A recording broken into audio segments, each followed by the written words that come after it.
So good afternoon, everybody. Thank you for joining us today on Perfecting the Blended Hybrid Teaching and Learning. I'm Dr. Dina Kurzweil, and with me today is Dr. Linda McCauley, who will be presenting the bulk of this presentation, and Dr. Karen Marcellus. She goes by Beth. So let's get going. Session objectives. So after this workshop, we hope you will be able to correctly identify at least two characteristics of blended and hybrid teaching, be able to list 3 considerations when planning, list 3 teaching tips when managing blended and hybrid teaching, and describe how student work for a specific activity would be implemented for blended or hybrid learning. So one of the things to keep in mind here is we are talking about the USU context. So this presentation is providing information on the generally accepted definitions and practices based on literature reviews. But you need to check with your department head and the registrar's office before implementing any of these methodologies. Also, you need to check with the MDL or whoever does your classroom support in advance so you can ensure that you can implement these ideas or any ideas you have for your classroom and the place you're assigned within. So a little bit on terminology here. All of these terms you see here could be used interchangeably, but there are some slight differences between them. So multimodal. In our last bag, we talked a little bit about multimodal, which means there's more than one mode or way of teaching and learning. It could mean that the content is developed via video and in text. But for our purposes today, we're referring to multimodal, where one mode is the students in person in the traditional classroom setting, while other students are online via Zoom or another web conferencing tool, joining the classroom remotely. Concurrent is another term that is used to describe teaching when some students are in the classroom and others at the same time are on the web conferencing system. High flex, as we talked about in our September brown bag, and available on YouTube for you to look at again if you'd like, is when students choose if they want to attend each class session in person or work asynchronously online. In some cases, the students have a third choice, to attend the live classroom session in real time, but using web conferencing tools. Blended or hybrid typically means that the class sessions are in the classroom in person and other sessions are online, thus reducing the amount of time spent in the actual physical classroom. The key difference here is that the instructor chooses ahead of time what classes are in the classroom and which are online. Today, we're going to focus on hybrid teaching that involves classes being held in the classroom, while some of the other pieces will be done online and asynchronously. And I'm now going to turn it over to my colleague, Dr. Linda McCauley, to take you through the rest of this journey. Okay, so when you are thinking about a blended or hybrid model for your course, you need to think strategically about that blend and specifically about your learning outcomes.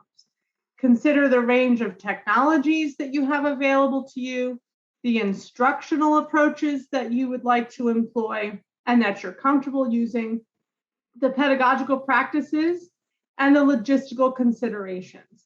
If you put all that in play and you integrate the learning environments, they'll feel like they're in one course, even though part of the content is online and part of the content is in the classroom. And how you determine what is blended is part of what we're going to talk about a little bit today. But ultimately, you always want to choose to deliver content to meet your learning objectives in the way that it will be most effective. So consider your activities, your assignments, your assessments, and consider the student-centered and active activities and learning pedagogies that you want to use, and make sure you implement those in the appropriate place in the course, either in the classroom or online where it fits best. And make sure that what you do informs each other so that it feels like it's one cohesive course. So what you do online builds with what you do in the classroom and so on. And we're going to go into a lot more detail about that, but that in one slide is really what you need to consider as you begin to think about designing a blended course. To help you do this, I do recommend that you do a course alignment matrix. And part of that matrix will include the outcomes for the whole course, the course objectives, what the assessments and activities will be, and then labeling what modality those items are in, either face-to-face or online. And then specifically spending time adding that extra column that we don't always do in a course alignment matrix, but to actually think about how the pieces fit together in a complete puzzle so that it feels like one complete course and not two disjointed pieces, one online and one face-to-face. In essence, you want to make sure that how you design your course improves access, learning effectiveness, instructional effectiveness, and satisfaction. And blended learning really can do this in a way because you overcome limits of time and space when you can move some content online. It also allows you to consider cognitive load theory because with this theory, our brains can only take in so much information at once. And when we're in a classroom for a 50-minute session or a 3-hour lecture or whatever our time limit is, we only have that amount of time to cover that content. And sometimes we lose students along the way because we say something that they missed or they didn't understand. And they aren't able to say, oh, let me pause that for a minute and rewind because it's on the fly, it's live. If we move some of that content online, those lectures now can be stopped, they can be slowed down, they can be rewound and replayed as many times as it takes for that student to understand the concepts. So now they are able to better understand what we are trying to teach because they can review it at their own pace, at their own time, as much as they like. And when that novel information is taught online at that individualized pace, we're allowing our students to integrate it into their long-term memory before class so that during class, then face-to-face, students can transfer that newly integrated knowledge and information from their long-term memory into their working memory and use it for those more complex ideas, to draw conclusions, to make connections, to do those student-centered interactive activities now that you would do in the classroom. Blended learning also reduces cognitive load during that initial instruction, which theoretically would then lead to better retention and understanding. And it also affords students greater cognitive capacity to engage in complex learning and skill development during class. Also, constructivist learning theory comes into play with blended and hybrid learning. And as a central tenet of constructivist theory, learning occurs with active knowledge construction. So it's not a passive process. And so by using blended learning, we can connect our new learning to prior knowledge and experience using those videos and things that they do before class. But then during class, they can socially construct knowledge through the interactions they have with other students and with you as the expert in the room.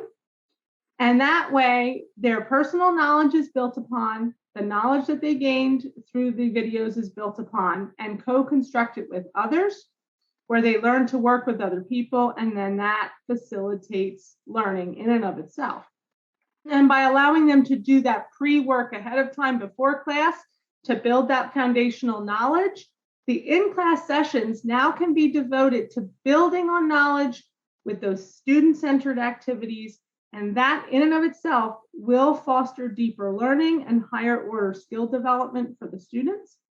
And if we think about it from a different perspective, the classroom exercises now are guided by you, the instructor, with support by you, and that leads to greater understanding and learning for the students, as opposed to you using a lecture in class and then letting them do the harder work at home on their own. If we switch it around, now you're available for them when they're actually trying to make sense of the things that you want them to know and do. So as you think about how you might perfect your blend, and you might design a course to use these ideas. There's 4 levels of how you think about the blend, and they're here on this graphic, and we're going to go into each one a little bit more in detail, because where you land on this spectrum determines the blend that you design. So first, you have to look at technology. So you can have no technology or very lean technology, which is things like readings, textbooks, basic content, all the way through to very rich, high-level technology use, where there's recorded videos in Panopto, live meeting tools like Zoom or Google Meet, like we're doing now. So think about your comfort level and your experiences with this type of technology and decide where the blend fits for you using technology. And then we look at temporal. So that's the time amount that is actually blended. How much is online versus how much is in class? And that slider may change over time. So you may start out slow and blend some content, but over time keep building and keep adding more as you progress. Then you look at spatial. And of course, this is often tied to that temporal piece, but are the students in the same place, or are they in different places? Is it a remote learning experience, or are they together? And that, of course, is often the determiner if it's an online day or if it's a day in the classroom. But it could also relate to, are the students working closely together, or are they working individually too? So consider that as part of this domain. And then last is the most important piece, and that is the pedagogical component, because this is the most important part of this. When you think about blended learning, a course really should be driven by the pedagogy and not the technology. We have the technologies available to us to do blended learning, so let's make sure we spend our time focusing on how we're going to teach. And as we do this, make sure that the instruction that you're using capitalizes on the benefits of blended learning so that you can use that class time for those more involved concepts, more involved activities, hands-on, student-centered, unable to be done online. And then you can do some of the other more basic things online that students can review at their own time. And it really does take time to do this well. So don't feel like you have to do everything overnight. It's better probably to build over several semesters till you find that perfect sweet spot of what works best for your class, where the students feel that they have the best outcomes and the best experience in your course.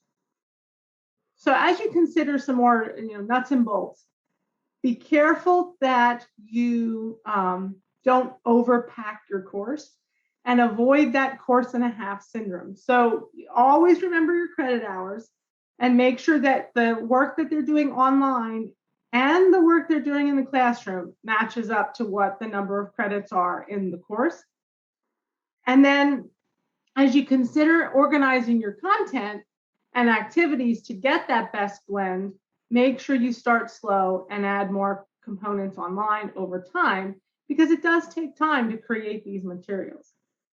Always consider access to technology and reliable internet before you go down this road. I mean, we're used to it now because of the pandemic, but before the pandemic, we really thought about this and our comfort level with said technology. So make sure you are comfortable before you jump on this bandwagon, because you don't want to find out that the students or you are not able to access the content or get to what they need to be prepared for those classes. And we do recommend that you create a page in the learning management system to explain your expectations in a blended or hybrid course and how to get help particularly. So how will students ask their questions of you? How will they get technical support? And then think about how you will communicate your availability to students. Because let's say it's half online, it's 50% blended. Are you going to be available 24/7? Of course not. So make sure you communicate with your students when you're available, how quickly you will respond, so that they know that you are present even when you are not in a physical classroom together. And it may seem silly to say review rules of etiquette, but our students are very well versed in using technology for social things, but may or may not have had tons of exposure using it for learning. So it is worthwhile going over some etiquette to make sure it maintains a professional experience for all of the students involved and make sure it stays a learning environment. So I'm going to ask you to consider this quote for just a moment and think about what content in your courses would lend itself to online delivery. And if you'd like to share some of those ideas in the chat, you are certainly welcome to do so if you wish. I'll give you a few minutes to ponder what we've been talking about so far and this quote and see what you think so far. Definitely online videos lend itself well to blended learning. So if you have those, that's a great way to dive in to this idea.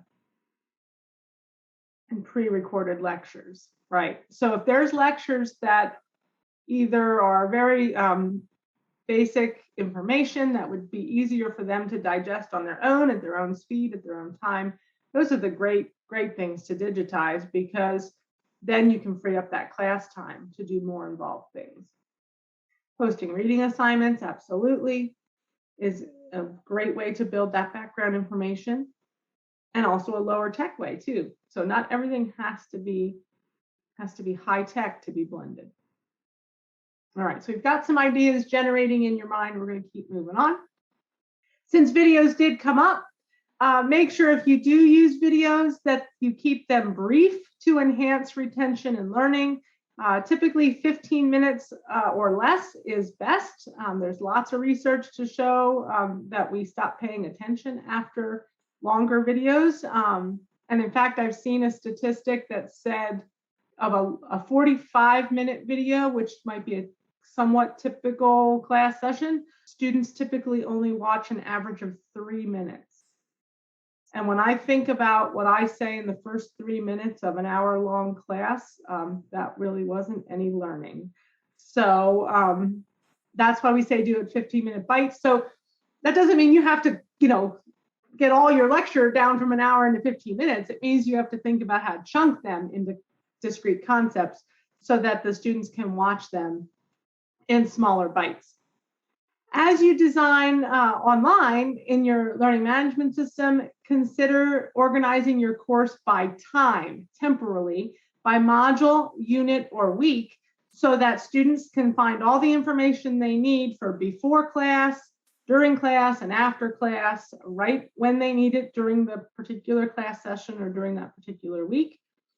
And then I always recommend to hide a page in the learning management system with notes for improvement for your next iteration. So maybe you want, you write yourself a note. Oh yeah, that lecture on such and such from today, I want to make that blended next year and put it online. And then you remember what you plan as you go before you teach it again the next time.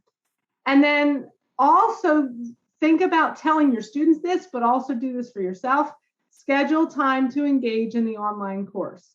So even though class may not meet all the time, I often tell students to continue to pretend as if we meet every day of the week the course would have normally met face-to-face, so that they remember they have other work to do and that they can complete the online components. And I did the same for myself. Those were the times that I would spend time interacting with students, sending emails, checking in, grading things, providing assignment feedback, etc., so that students knew I was still present, even though we were not physically meeting in the classroom. And I'm going to take a moment here just to take a little sidewalk to an actual example template of that, so you can see what some of this might look like. So I'm going to switch tabs. So this is just an example, but at the top of the modules area of Canvas, you can see I have a notes for faculty that I keep unpublished so students do not see it. And in this page, I literally keep notes for the course improvement from one semester to the next, so that I remember what worked and what didn't, so I know what to change for next time. And then you can see we have some modules in here that explain what we're talking about as far as organizing temporally. This is one example if it's organized by week. And you can see just from the text headers the names on these items, what students need to do before class or during class, and then what's for homework each day that this class would be meeting. By another example, you could organize by unit. And in this case, we have readings and resources before class. So this is the things they need to do and practice before they come to class. Then we have during class, the in-class activities. And then we have the after class work, the homework assignments after that. So this is just some examples of how you may want to organize content so that students are very clear on what is required before, which is the online component, and what is required in the face-to-face session, and then what is required afterwards for homework online. So here's another quote for you now to think about the face-to-face piece. So I'm going to ask you to do the same thing. Consider this quote and what content in your courses would lend itself to more student-centered, interactive, in-class delivery now that you would be using some of the other content as blended online. And again, you can use the chat if you'd like to share some of the ideas that you are thinking about. Another way to think about this is, what would you do that would be more student-centered or more involved, more active, that you don't have time to do now because you have to do all the lectures and everything else in the classroom? What would you do now if that was put online and you had more time to do what I'll say fun things? I think this quote and the fact that we don't have people posting things as ideas in the chat reminds us why that pedagogical piece is the hardest part. Because this isn't just about deciding, okay, I'm going to move this online, I'm going to leave this in the classroom. It's actually about changing the way we teach so that we can use the classroom time to be more interactive and more student-centered. And that takes time. That is something that you cannot necessarily come up with after reading a page quote in 1 minute, right? So I think it is worthwhile to spend that time in thinking about it, but I'm going to move on so that we get through all of the content, and then perhaps we can circle back throughout if people have time to post some ideas as we go. The biggest complaint or concern that I hear when faculty decide to blend a course is, how do you handle the students who don't come prepared and they don't complete those online basic components before class?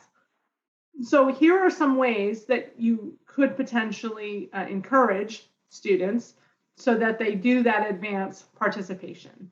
So you could provide a quiz or an assignment that they have to do before the class as part of their homework, so that you also understand where they are at in the learning. Do they actually understand the concepts? And it's a great way to self-assess themselves as well. Or you could wait and do those quizzes or assignments at the beginning of class. And then you could also ask them to see notes. You could ask them to show things that they completed ahead of time so that you know they actually did it.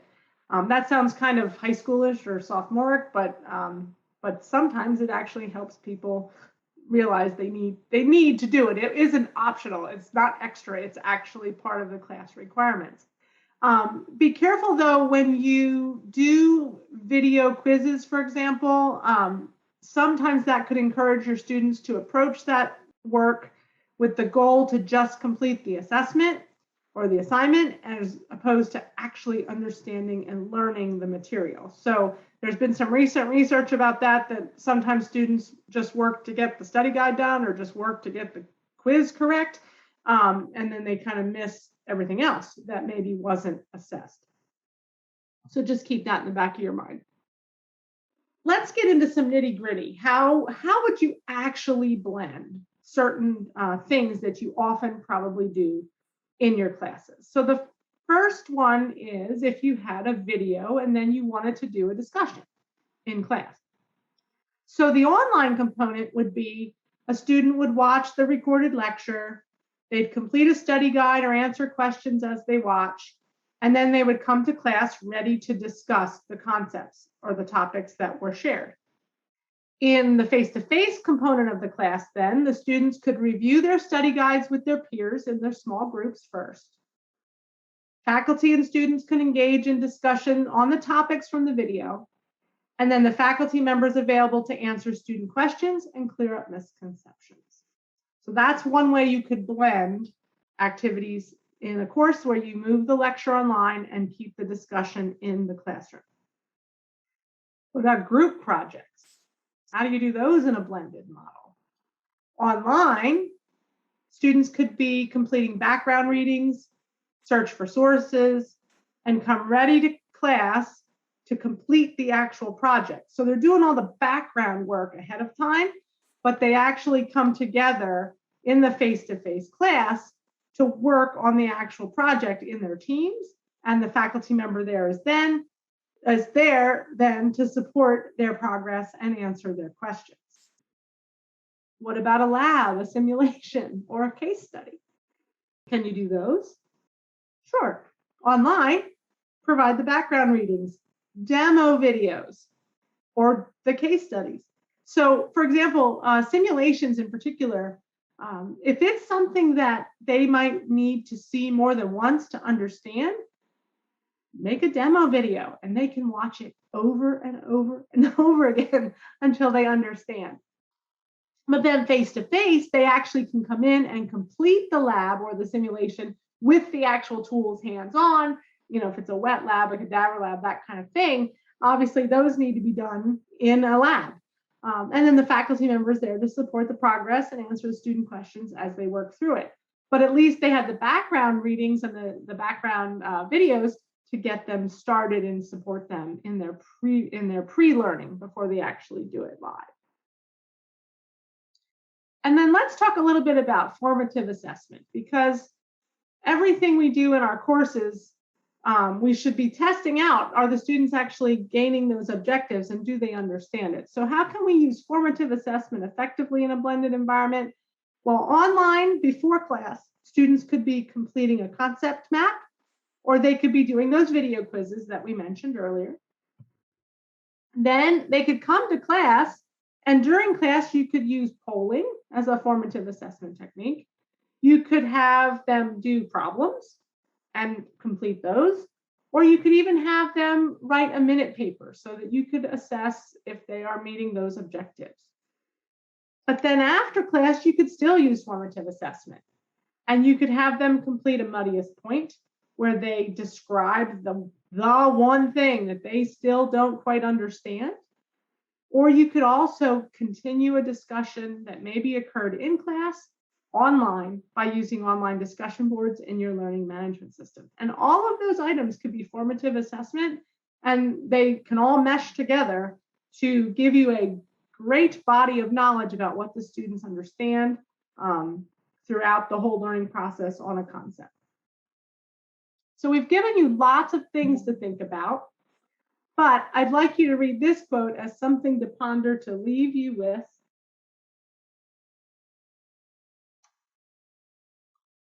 Bottom line, we need to be thinking about our students. And when we do that, we can get the blend right. And it definitely goes beyond the technology. It is more about the delivery.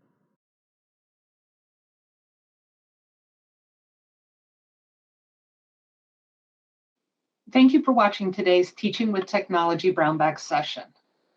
You can view all Teaching with Technology Brown Bags on the USU YouTube channel under the full ETI playlist. Have a nice day.